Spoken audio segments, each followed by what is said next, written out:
আজই ডাউনলোড করুন আর এনজয় করুন আপনার পছন্দের শো। তোদের বিয়েটা মিথ্যে হলেও তুই তো সাক্ষ্যদাকে সত্যি ভালোবাসিস।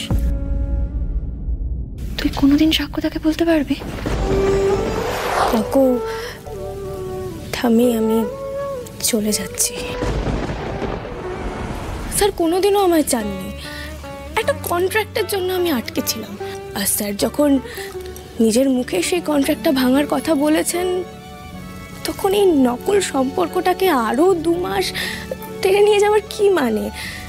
এটা এখানেই শেষ করা ভালো। ও মা ও কি বলছে আমার মাথায় ঢুকছে। এই দাম্পত্যটা কোনোদিনই ছিল না প্রথম থেকে।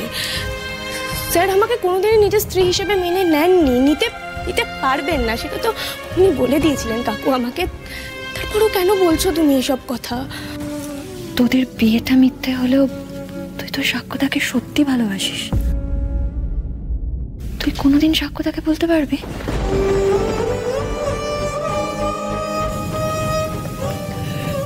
ভুলতে না পারলেও আমি কি ভালোবাসার কথা স্যারকে কোনোদিনও বলতে পারতাম? স্যারের জীবনে মধুবনী ম্যাডাম আছেন, কিন্তু সাক্ষ্যদার মনেও কি শুধুই মধুবনী আছে? চুপ কর। নেই, স্যারের মনে আমার জন্য কিচ্ছু নেই। এই একতরফা ভালোবাসার কোনো মূল্যই নেই দিদি। তাই প্লিজ তুই আমাকে বাধা দিস না। ঈশ্বর যদি থেকে থাকেন না, তাহলে ওদের দুজনকে ঠিক মিলিয়ে দেবেন, তুই দেখিস। দাদুভাইকে দেখার জন্যে, দাদুভাইকে রক্ষা করার জন্যে ঈশ্বর আরশি দিদিকে পাঠিয়েছেন। তা নাহলে ওদের দুজনের দেখা হবে কেন?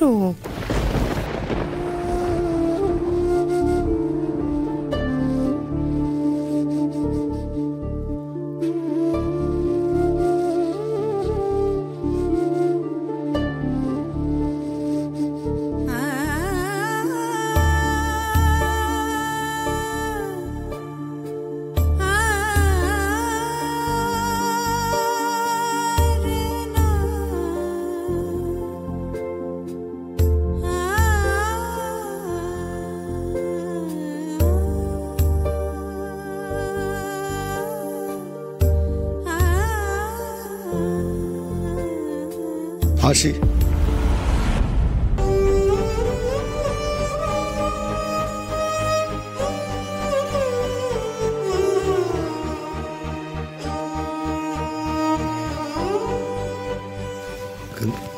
গাড়ি বাইরে রাখা আছে, চলো আমি তোমাকে ছেড়ে দিয়ে আসছি।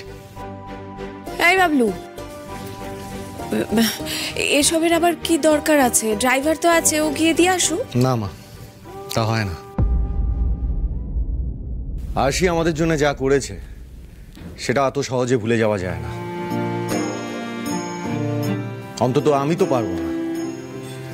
হ্যাঁ, ওর এখানে কিছু অসুবিধে হয়েছে যার জন্য ও চলে যেতে চাইছে, আর আমি ওকে আটকাবো না ঠিকই, কিন্তু আরশি অন্তত এইটুকু ডিজার্ভ করে যে ও একা একা এই বাড়ি থেকে ব্যাগ নিয়ে চলে যাবে না। অন্তত কেউ ওকে বাড়ি পর্যন্ত পৌঁছে দিয়ে আসবে, এইটুকু রেকগনিশন ও ডিজার্ভ করে। মা চলো আসি।